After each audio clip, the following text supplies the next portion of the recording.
Hello friends, this is Lew White again. I'm just checking in with you to introduce you to maybe a word you've never heard. Excarnation. Carn is a Latin root that refers to flesh. Excarnation would be to take flesh away from something. And Ezekiel 39, his real name is Yechezkel. They call him Ezekiel.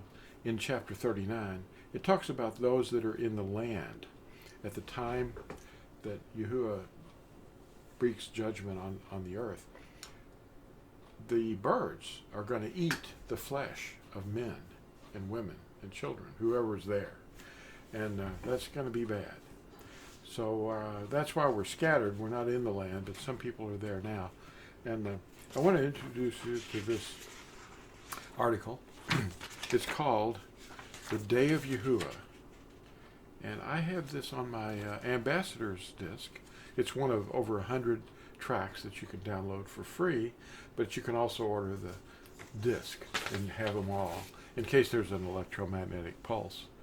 Electromagnetic pulse. That's another new word, isn't it? Well, have you ever heard of a hyperloop?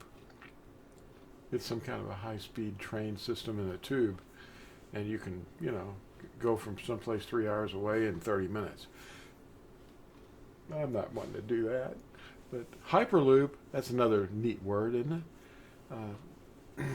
Anyway, this interesting thing about the day of Yahuwah is that it's going to be a day of wrath for people who are disobedient.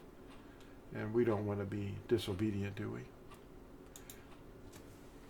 What are we supposed to obey? What does Yahuwah want? Those 10 commandments right there, written on that stone. Of course, most people can't read real Hebrew, so. But on the day of Yahuwah, it's going to be really, really bad. The great distress. I think the distress, as I said in one of my videos previously, it probably started with the Romans destroying the temple. That was probably the earmarks of the beginning of the distress. Now, the great distress is going to be all over, which we talked about. And it's coming soon. It can happen just like that. And it's going to be like a smelting oven, a smelting oven. You know what a smelter is? Melts lead, melts gold, melts silver, iron, whatever you want. It's an oven. It's the kind of oven that Daniel's little friends were thrown into in Babel. There's useful research that I've done over 35 years from Scripture that is covered in the Reaper's book. You can get this at Amazon. And The Return of Yahusha. These are books, and they're loaded with Scripture, prophecies about the end times. We don't know when the end's coming, but it's going to come suddenly. And the disobedient are going to be the ones that are burned up.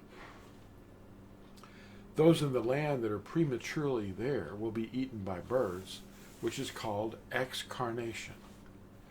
Ezekiel 39 describes it. And so does Yirmiyahu, or Jeremiah chapter 7.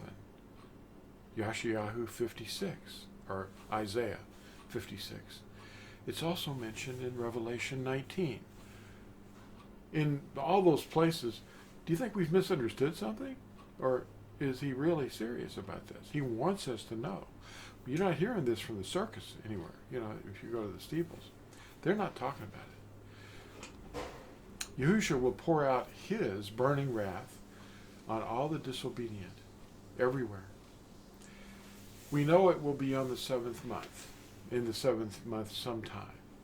And we know that because that's when Yom Kippur is, the day of our covering. And we also know that Yahushua is the only one that really knows.